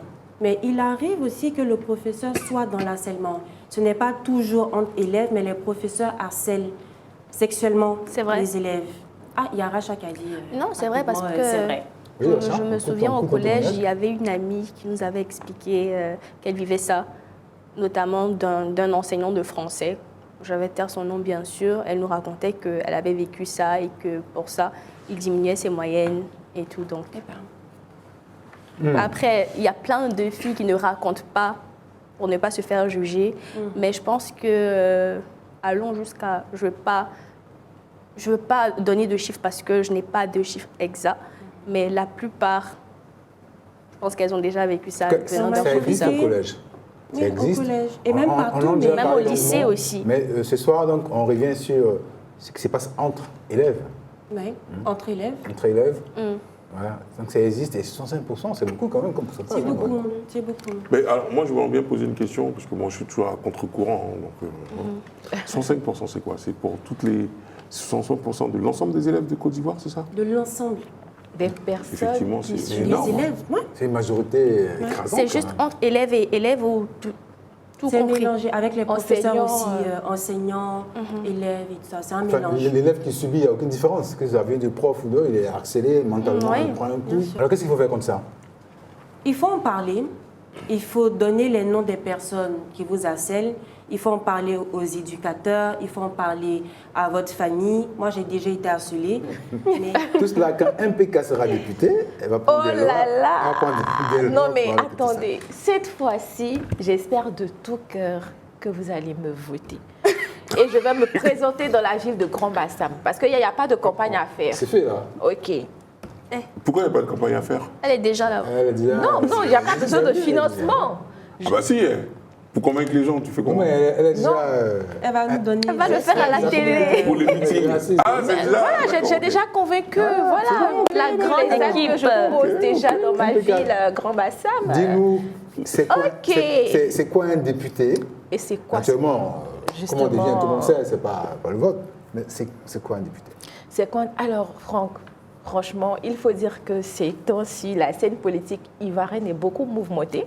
On avait la présidentielle, les présidentielles là, et maintenant on retombe carrément dans les législatives. Voilà, si vous êtes sur les réseaux, tout le monde en parle parce qu'en décembre déjà, chaque citoyen devrait faire le pas de voter son député. Alors, les élections législatives ou encore parlementaires sont celles qui permettent aux citoyens de voter leurs représentants à l'Assemblée nationale. Voilà. Et le député, il a plusieurs rôles. Le député, en vrai, c'est la voix des sans-voix, c'est la voix du peuple, c'est la voix de Noël Boli, c'est la voix de Claude Francabout et des belles mais pardon, c'est pas la voix de la table, parce qu'on a la table. Alors, en Côte d'Ivoire, les députés siègent à l'Assemblée nationale et le siège des députés ici en Côte d'Ivoire, c'est à Abidjan, au plateau. Et il faut dire qu'il y a 225 députés qui sont mandatés pour 5 ans afin de, comme je l'ai dit, parler pour nous, parler pour la population, aller jusqu'à contester même très souvent les décisions du gouvernement. Parce que et voter des lois. Et voter des lois. Absolument. Parce que c'est l'un des pouvoirs majeurs des députés, c'est-à-dire qu'ils votent des lois et ils parlent pour les populations. Après, dans tout ce que tu as dit, je ne vois pas pourquoi je te vote, madame. Ma chérie, et si on... attendez, madame, c'est très important de me voter. Je serai votre voix à l'Assemblée nationale. Maintenant, vous parlez bien, je vous écoute. Je serai votre voix. C'est-à-dire que si vous ne voulez pas qu'il y ait des choses qui ne se fassent pas dans ce pays, vous, la population, qu'est-ce que vous faites? Vous me les rapportez et ensemble, je vais à l'Assemblée nationale. Lorsqu'il y a des votes, je vote non ou oui. C'est ce qui se passe, justement. C'est ce qui devrait se passer, en C'est fait. ce qui devrait se passer. Mais est-ce que nos députés sont réellement nos voix? Alors, on termine, impeccable, sur ce rôle de député. Justement, on puisque termine. demain, on parlera du maire, donc voilà. Effectivement, il faut dire que le député, il vote des lois, ça on l'a dit, il les discute, il les amende, il les adopte et il contrôle aussi les actions du gouvernement. Comme je l'ai dit tout à l'heure, il peut exiger des comptes et même s'opposer très souvent à certaines décisions qui ne vont pas dans l'intérêt du peuple. Tout cela, bien sûr. Vous êtes d'accord? Quand la cité marche bien, comme ça, quand il y a des enfants qui sont protégés à l'école, quand le député joue son rôle, mais tranquillement on peut aller au cinéma, quoi. Voilà, on voit un petit film. Oh là là, Voilà. bien envoyé. Raphaël, Bah oui, pour vous détendre aujourd'hui, parce qu'il va falloir vous détendre un peu. Ah, on en a besoin. Bah oui, On se détend. vous avez besoin de souffler, mais souffler intelligemment. Oui, parce que même en soufflant, il faut être cultivé, il faut recevoir de la culture. Dis-nous tout. Aujourd'hui, j'aimerais vous parler d'un film qui s'appelle Run, qui est apparu en 2014. Et c'est un chef-d'œuvre qui était à Cannes en 2014. Bon, vous me demanderez, c'est quoi Run? Run, déjà, on sait déjà que ça veut dire courir. Voilà. En anglais. En anglais. Go for English. Et c'est justement le nom de notre acteur, le nom de notre acteur principal. Et dès que le film commence, notre acteur tue le premier ministre du pays. Et Run, c'est un jeune Ivoirien qui, après avoir tué le Premier ministre, a fui. Et dans cette fuite-là, le film nous montre son parcours. Pourquoi il en est arrivé là? Pourquoi Run a tué le Premier ministre? Il faut savoir que Run n'a jamais été méchant. Ce n'était pas l'enfant mauvais qu'on a pu voir dès le début du film. Non. Run, c'était un petit garçon tout doux, tout joyeux, qui simplement, il voulait vivre. Run, quand il était petit, il voulait juste être pluie. Oui. Et vous êtes quoi? Pluie. Pluie. La pluie? Ah. Oui. Parce que pour lui, la pluie... va apporter la douceur, puis la c'était fraîcheur doux. et la vie. Exactement. Eh ben. Hélas, Au fil du temps, Run, il fit la rencontre d'un homme, un homme farfelu, un fou, qui se disait grand maître de la pluie. Et lui, il a fait voir la vie autrement à Run. Après tout ça, la guerre est arrivée. Et Run, lui, devient simplement milicien. Simplement à cause des violences de la vie. À cause des violences, à cause des troubles, à cause de la famine, à cause de tout ce qui se passe en temps de guerre. Vous savez quoi? Run, il n'a pas choisi cette vie-là. Run, il n'a pas décidé d'être milicien. C'est ce qui s'est imposé à lui. C'est la vie qui lui a imposé des choix qu'il n'aurait même pas choisis. C'est répétitif, c'est vrai. Mais qui sommes-nous? En vrai, je veux dire, vous savez, on a tous une conscience. Mais quand le temps de la guerre arrive, il y a certaines consciences qui disparaissent. Parce que l'effet de foule, l'effet du monde, de l'attroupement, fait qu'on pose des actions qu'on n'aurait même pas pu imaginer. Aujourd'hui, il faut savoir que tout rattrape. Le passé ne reste pas derrière, mais il revient dans le futur pour nous hanter. Alors aujourd'hui, regardez Run, demain peut-être, ou ce soir, et vous ne dormirez pas sans savoir ce que c'est que la vie. Regardez. merci Richard. Franchement, Compte rendu de cinéma, c'est pas mal. j'ai failli couler des larmes. faut surtout Et pas j'ai pleurer. failli chanter D'accord. Titanic de Céline Dion en même temps. Et pour respirer un coup, comme la cité, C'est pas chanter, sinon j'aurais fait. C'était non, c'est bon. J'aurais chanté, sinon si je savais Moi, j'ai une chanter. question. En fait, je disais que l'histoire qu'elle racontait allait bien aller avec la mélodie de... Bloquer les micros, il faut couper le son. Ça fait croiser. Pour ce temps, j'ai même pas eu le temps de poser des questions. Me chasse. Tu es mauvaise. Des questions arrachantes. Ah mais oui, posez-moi des questions. J'ai hâte de vous décortiquer mon film parce qu'il était magnifique. Bon, comme je suis déjà debout, hein, il faut zoomer sur le jean. On m'a complimenté sur le jean. Il faut que vous voyez. Ok. C'est bon? Pose ta question. Ok. C'est quoi la question là? C'est ça la question? Je voulais juste montrer son jean. D'accord. D'accord. Ma question, c'est laquelle?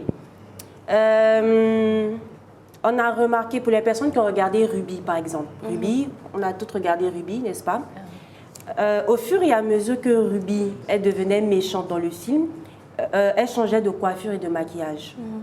Donc, quand je me parlais de Run, j'ai pensé à Ruby, d'accord? Et j'aimerais savoir, parce que j'imagine que tu as regardé le film, d'accord? Est-ce qu'au fur et à mesure qu'il y a une progression dans le comportement de Run, on arrive à voir qu'il change physiquement? Oui, bien sûr. En fait, le film, il est tellement beau, même les images sont magnifiques. Alors, rendez-vous en salle. C'est ça. En streaming, voilà, ici. parce que c'est pas en salle. Ça, désolé. Ça donne envie, hein? Faut pas tout dire. Autrement, celui qui a fait le film n'aura plus d'argent pour faire le prochain film. Rendez-vous en salle, allez voir le film, rendez-vous en salle. On nous chasse vraiment ce soir. Pas encore ici, on va se chasser, se croiser. Ok. Et si on ne peut pas partir ce soir? On veut rester, on veut rester, on veut rester, on veut rester. À toute la Donc cité, les on autres, vous pouvez partir à la maison. À toute la cité, on parle. Les animatrices, au revoir. On reste... Ok. Vous pouvez rester. Ok. Non, c'est pas drôle comme ça. Ok. Voilà. Donc, ça s'est croisé juste pour la rotation de la cité. C'est ça la démocratie aussi. Hein? Yes. Chacun son tour.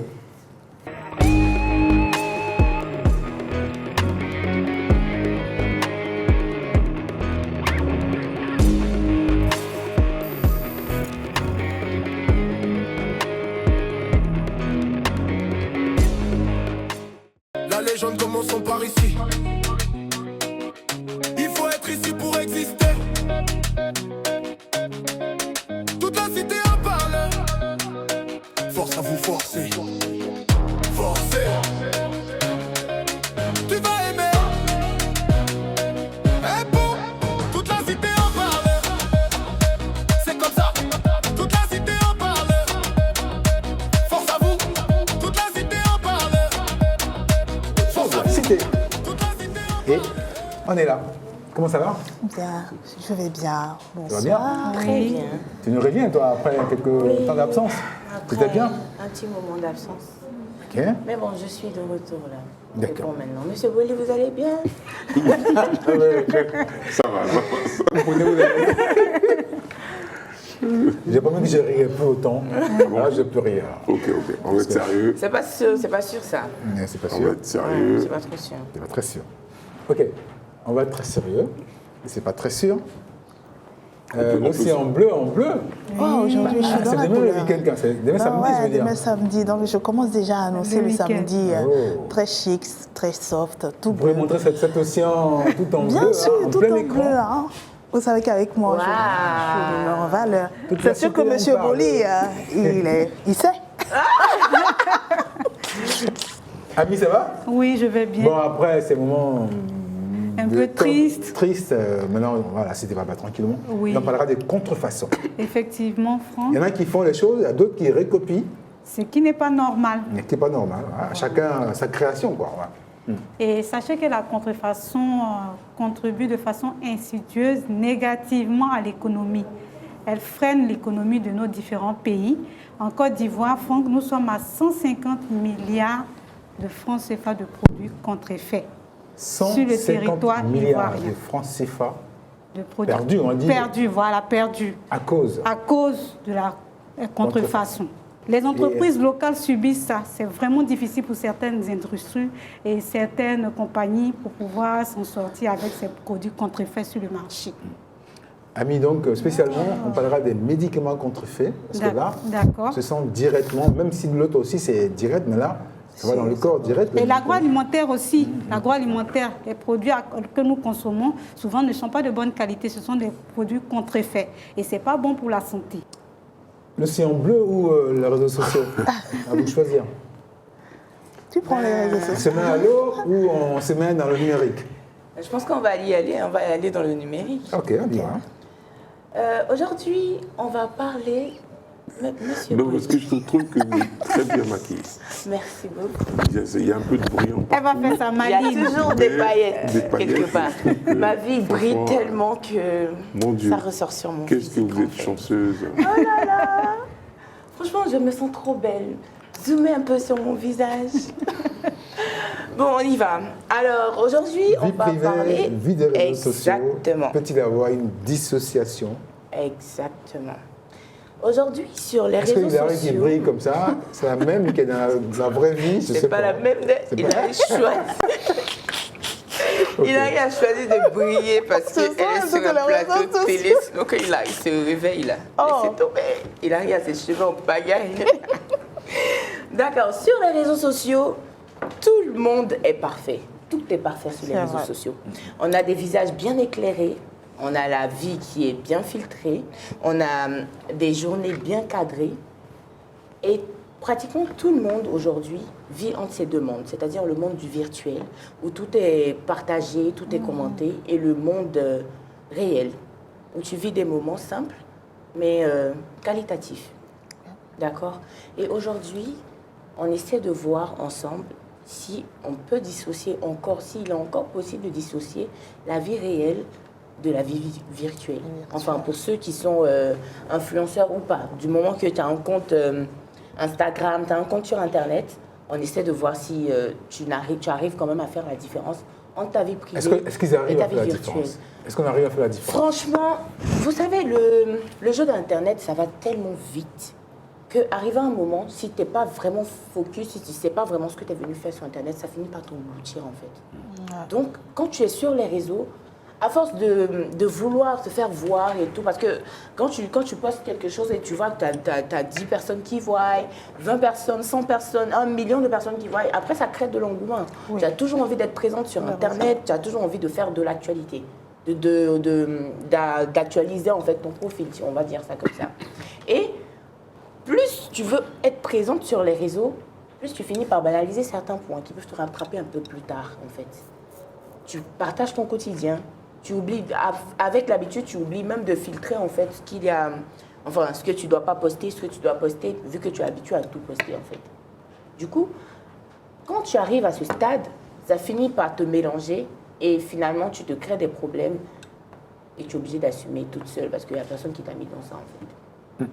D'accord. Donc on n'arrive pas à dissocier. On peut arriver à dissocier si on fait vraiment attention, si on est vraiment minutieux sur tout ce qu'on poste, si on essaie de voir quelle est l'image que ça reflète ce qu'on poste.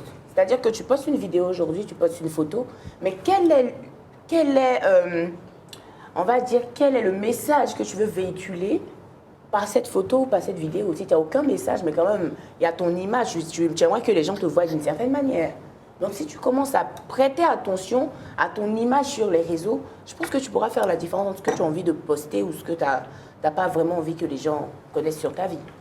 Et aussi, il y a certaines personnes comme les influenceurs et tout qui essaient de garder leur cocon privé en fait. C'est-à-dire leur famille, ils essaient de protéger leur famille, enfin ce qui est important pour eux, c'est-à-dire qu'ils ne mêlent pas à ça. La différence peut se faire très nettement entre la lagune et la mer. Vraiment. Là, il n'y a pas de différence. Ah bah non, là... Ah si, il y a une différence. Non, il a dit la différence se fait facilement. Oui, la différence se fait facilement, oui, parce que la mer, les courants sont plus forts. La mer est bleue, par exemple. Par exemple, oui. Et la lagune est quelle couleur, la lagune? J'aimerais bien savoir. Quelquefois, c'est boueux, ça va. Alors, océan. Océane. L'océan bleu. L'océan bleu, mes citizens d'amour. Aujourd'hui, nous allons naviguer un tout petit peu. Et qui parle de navigation, parle de bateaux. Les premiers Européens à accoster les rives de la Côte d'Ivoire. Eh bien, vous vous êtes peut-être dit que ce sont les Espagnols. Ce soir, je vous dirai non, ce sont les Portugais. Comment ça se passe? En 1460 jusqu'en 1470, les Portugais accostent les rives tropicales de la Côte d'Ivoire.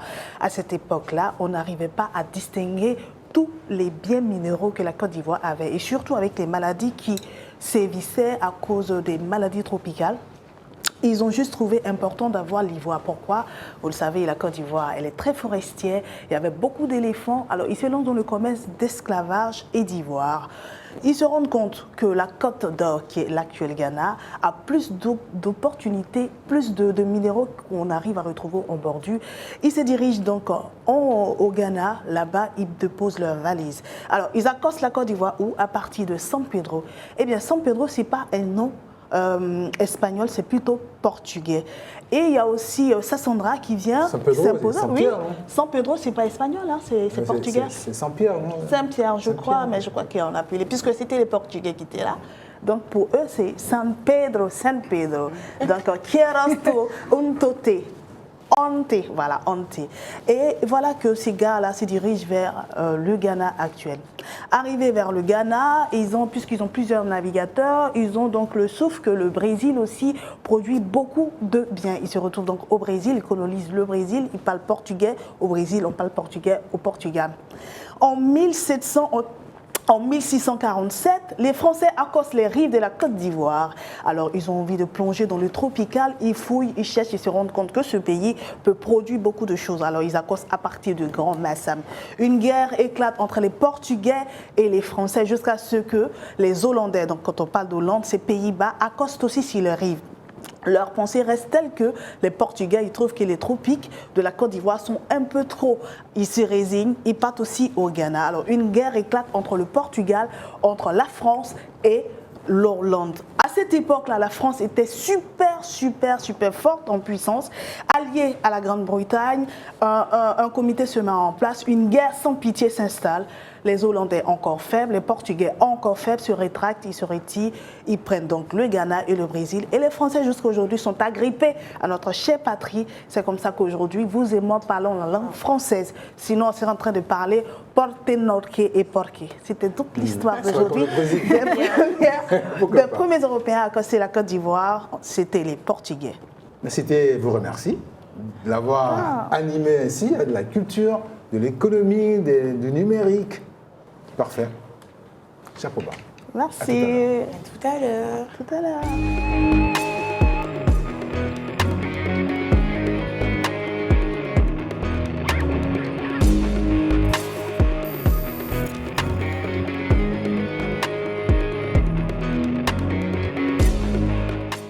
C'est vendredi soir, Charlie Guitar qui représente Dirty Diana de Michael Jackson. Tout à fait. Charlie est pas mal, hein? Charlie est pas mal, Je pense qu'on va l'inviter prochainement. Oui, franchement, ouais, faut qu'il revienne. Il va revenir. Bon, bah Charlie et Serabal Sira. On va les retrouver.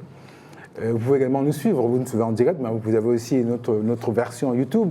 Vous faites le lien @toute la cité en parle. Vous trouverez toutes les émissions de Toute la cité en parle. Tout ce qu'on trouve sur cette émission, c'est du costaud. Et on va entrer dans le monde numérique avec Nathalie.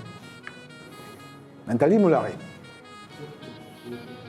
La transition digitale en Côte d'Ivoire, où nous en sommes? On va quand même essayer de voir. Bonjour Noël. Bonjour. On va essayer de voir comment la Côte d'Ivoire se met dans cette transformation digitale.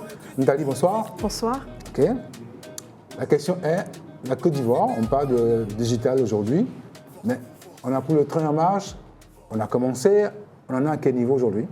Alors, bonjour les citizens, j'espère que vous allez bien. Mais écoutez, aujourd'hui, on va dire la Côte d'Ivoire a déjà pris le train en marche et elle est rentrée dans l'ère digitale avec un grand D.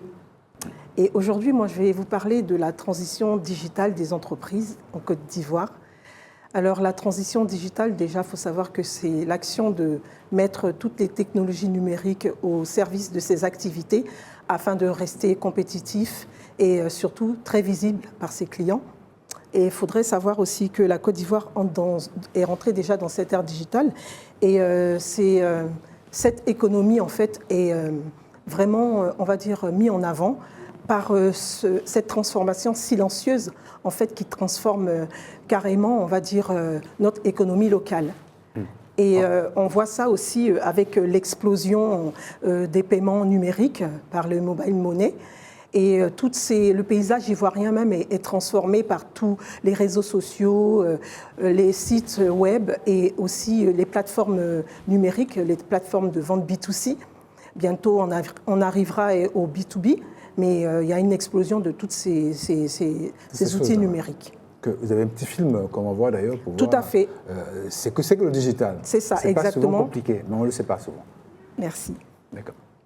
La transition digitale, c'est pas une tendance. C'est notre réalité. C'est le maquis qui prend les commandes sur WhatsApp. C'est la coiffeuse qui prend maintenant ses rendez-vous à distance. C'est le commerçant du marché qui encaisse par mobile money. C'est le formateur qui donne ses cours en distanciel. C'est le petit resto qui a son menu en QR code. C'est le freelance qui facture en ligne. C'est la PME qui gère son business sur le cloud. C'est le paiement digital, simple, rapide, sécurisé. Le digital, c'est pas pour demain. C'est ici et c'est maintenant. C'est nous. Nous aussi, on est dedans et avec l'IA, on va encore plus loin. Chers entrepreneurs, profitons des outils à notre disposition pour performer dans nos entreprises. Merci. C'était Destination Intelligence Artificielle et Marketing Digital. Une chronique de toute la cité en parle. Là, on a vu sur quoi se décline effectivement le digital dans le paysage ivoirien. Tout à fait.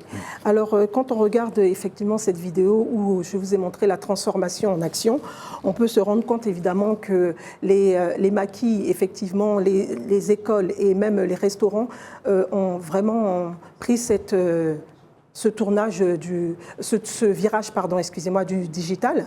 Et effectivement, aujourd'hui, les entreprises ivoiriennes ont vraiment mis un pied dedans. Donc la Côte d'Ivoire est en plein dans le digital. Tout à fait. Tout s'est fait de façon digitale aujourd'hui. Tout à fait. Paiement, tout le reste, facture. Tout le paiement et les factures et tout. Et moi, surtout, j'invite un dernier mot pour les entrepreneurs ivoiriens. Je voudrais juste dire que le digital et l'IA, en fait, ce ne sont pas des gadgets. C'est justement un levier pour la croissance des PME.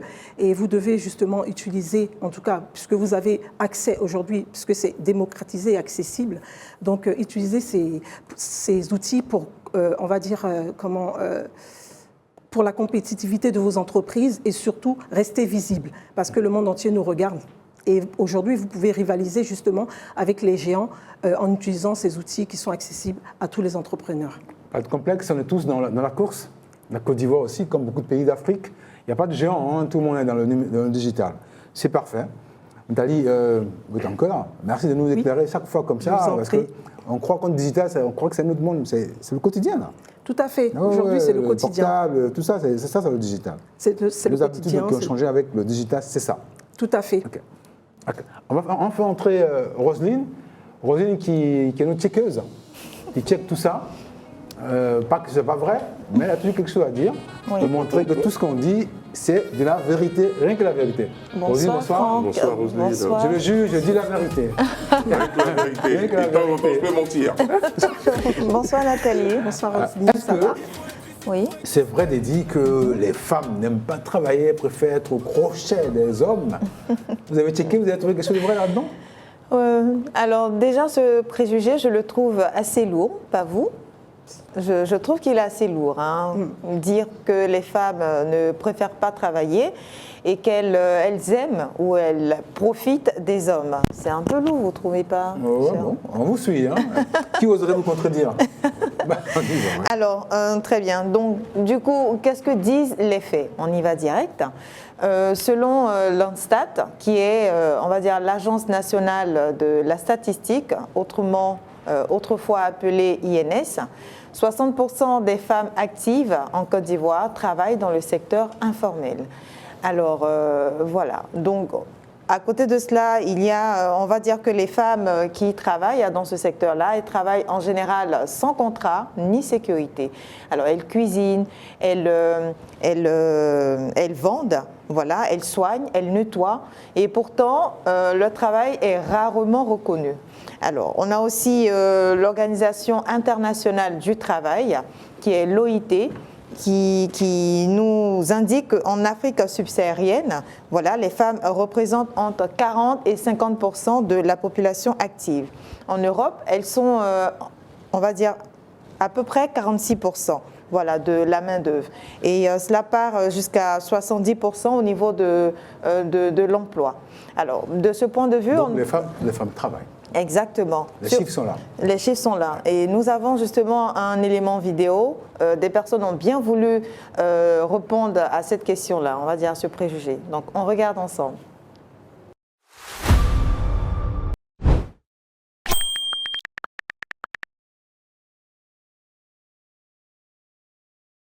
Les propositions indécentes pour avancer dans la vie. Je pense que les femmes, beaucoup ne font pas cela. Si, pour être milliardaire, c'était bosser dur, toutes les mamans africaines allaient être milliardaires.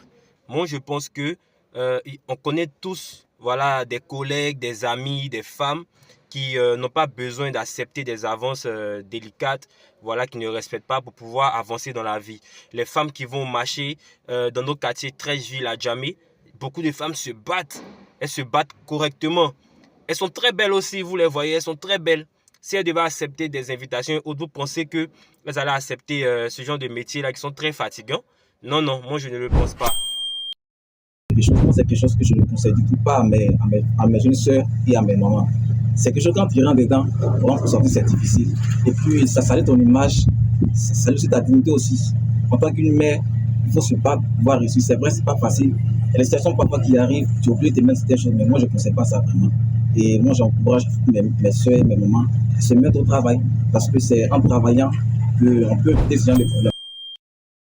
Ok, ben c'est vrai, hein, le préjugé il est complètement détruit, et c'est le but du fact-check. Tout à fait. Voilà, c'est des chiffres qui parlent. Tout à fait. Alors, comme vous avez pu le constater dans l'élément vidéo, ce préjugé n'est pas du tout fondé, comme Franck l'a dit tout à l'heure. Il n'est pas du tout fondé, surtout lorsqu'on regarde les indicateurs comme l'éducation, la formation et l'entrepreneuriat. On constate que ce sont des indicateurs dans lesquels les femmes prêtent beaucoup plus d'attention. Donc, on ne peut pas dire que les femmes sont des profiteuses. Je dirais plutôt que... Monsieur c'est vous qui Bolli. avez sorti le mot profiteuse. Voilà, on ne peut pas dire... Nous, on ne peut jamais dire ça. Voilà. On ne dirait même pas ce mot. Non, pas du tout. Mais non, mais comment ça Non, je suis oui, pas mais d'accord. c'est normal après... C'est normal. Non, attendez. Hein, dans un contexte, pas du tout. Dans un contexte, c'est normal. De base, la femme, c'est une fleur. Et une fleur, elle a besoin d'être arrosée. Vous êtes d'accord avec moi, n'est-ce pas? Oui, bien sûr. Voilà. Maintenant, à côté de cela... On ne fera pas ce débat maintenant. Voilà, vu qu'il y a pas mal de réalités, ben, les femmes, elles se donnent, voilà, elles travaillent. Et on ne peut pas dire que ce sont des profiteuses, on ne peut pas dire qu'elles ne travaillent pas et qu'elles profitent des hommes. Non, pas du tout. Là, on aura compris avec les chiffres, hein, les chiffres partent toujours, il n'y a rien à dire. Tout à fait, tout à fait. D'accord, ça marche. Monica. D'accord. Ouais, parce que là, on est quasiment à la fin de l'émission, je ne sais pas comment gérer tout ça maintenant. D'accord. Je pense que Franck va nous caler des minutes en plus pour gérer tout ça. L'eau est aussi secret de beauté. Exactement. On va le dire rapidement. C'est samedi, on se rattrape samedi. Hein. Il n'y a pas de problème. L'eau secret de beauté, oui. Exactement, c'est vrai que l'eau c'est source de vie et elle aussi le premier secret de la beauté parce que quand on ne boit pas de l'eau, la peau devient terne et elle se fatigue très vite, elle devient sèche. Et aussi, il est important de boire 1,5 à 2 litres d'eau par jour. Pour maintenir, pour maintenir une belle peau. Et c'est vrai qu'on s'hydrate de l'extérieur et l'intérieur. Donc, par exemple, il y a des personnes qui pensent que c'est de mettre seulement la crème qui est important. Boire de l'eau, c'est très important. Et s'hydrater et aussi privilégier les fruits riches en eau qui sont... Ah oui, comme le concombre. Voilà, justement. L'orange, la tomate. Et voilà. Donc, ce sont des fruits, la pastèque par exemple, privilégiés pour s'hydrater de l'intérieur. Par exemple, ceux qui ont la peau sèche, il est indispensable d'utiliser par exemple des huiles comme l'huile de karité, l'huile d'amande douce, l'huile de coco. Et ceux qui ont la peau grasse, utiliser par contre tout ce qui est léger, c'est-à-dire l'eau de rose et aussi utiliser l'aloe vera. Il est très bon pour la peau. Donc, chers citizens, privilégiez l'eau, un verre d'eau C'est un geste de voter. D'accord. Ok. Pour être aussi belle comme Monica, bien sûr, suivez ses conseils. Suivez mes conseils. Le temps...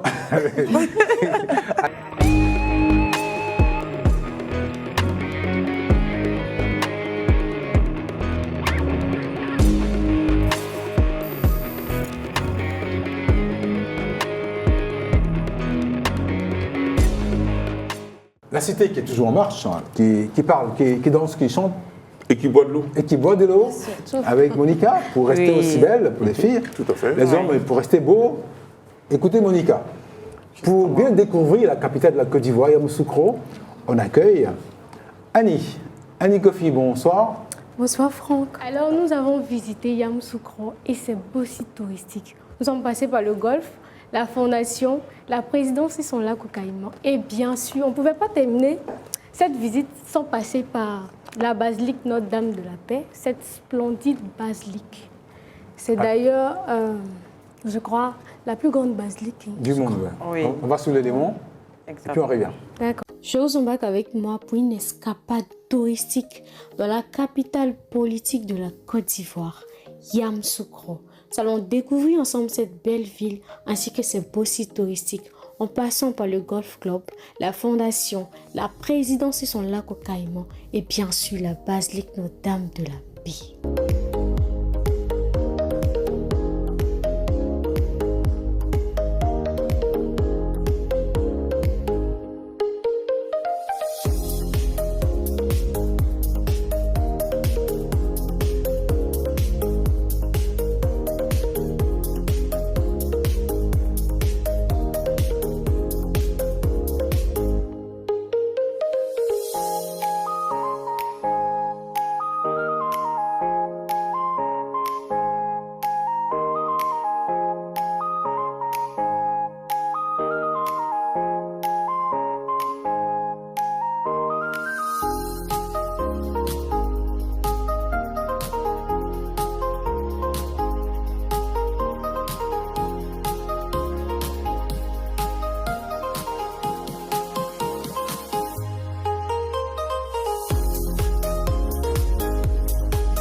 C'est ici que s'achève notre escapade. J'espère vous avoir donné l'envie de visiter Yamoussoukro. On se dit à bientôt pour un autre bon plan. Annie, en tout cas, c'est très bien. On commence à découvrir vraiment beau, hein? Yamoussoukro touristique. Oui, j'espère vous avoir donné l'envie de vraiment visiter la ville. Yamoussoukro, c'est une ville paisible, donc il fait tellement beau vivre là-bas, franchement. On est tous d'accord avec ça. Oui. La capitale paisible. La capitale paisible qui nous entraîne dans du thé paisible aussi, hein, le thé vert. Pour terminer, le meilleur pour la fin, le meilleur pathos. Oui.